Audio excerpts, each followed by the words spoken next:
कार्तिक स्नान बुढ़िया माई की कहानी। कार्तिक स्नान एक बुढ़िया माई थी जो चतुर्मास में पुष्कर स्नान किया करती थी। उसके एक बेटा और बहू थे। सास ने बहू को फलाहार उपवास में खाने योग्य बनाने को कहा तो बहू ने खाली टिफिन ही रख दिया। बेटा माँ को पहुँचाने के लिए पुष्कर गया। रास्ते में माँ से बोला, माँ फलाहार कर लो।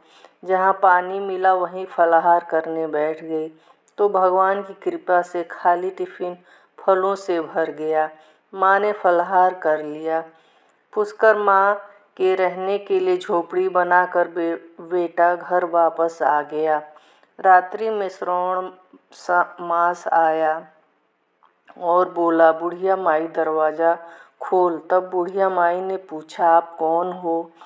मैं श्रावण मास। बुढ़िया ने तुरंत दरवाज़ा खोल दिया।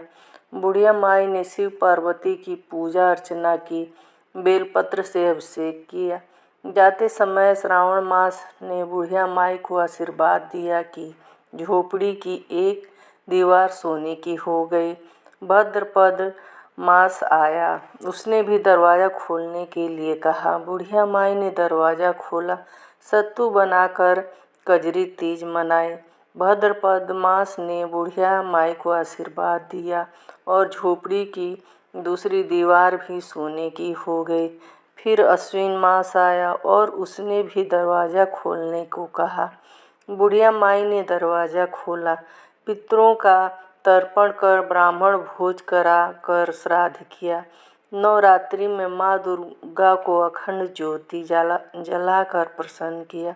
सत्य की विजय दिवस के रूप में बुराई का अंत और खुशी में दशहरा मनाया। अश्विन मास ने जाते समय प्रसन्न होकर तीसरी दीवार भी बहुमूल्य रत्नों से जड़ित कर दी और बुढ़िया माई को सदैव प्रसन्न रहने का आशीर्वाद दिया।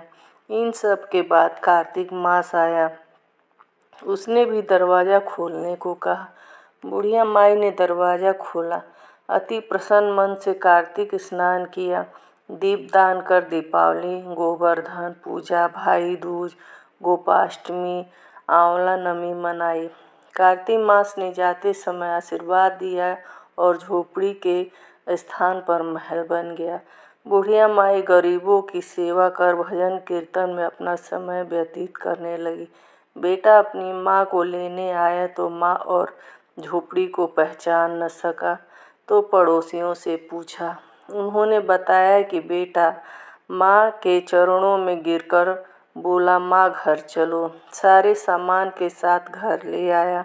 सासू माँ के ठाट देखकर बहू के मन में लालच आ गया और उसने अपनी माँ को भी पुष्कर छोड़कर आने को कहा तो उसका पति अपनी सास को भी पुष्कर छोड़कर आ गया।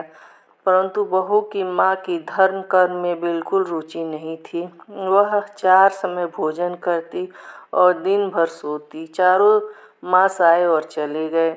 जाते समय झोंपड़ी रह गई और बहू की माँ गधी की योनि में चली गई, क्योंकि औरत लक्ष्मी का रूप है और लक्ष्मी की तरह चंचल होना चाहिए।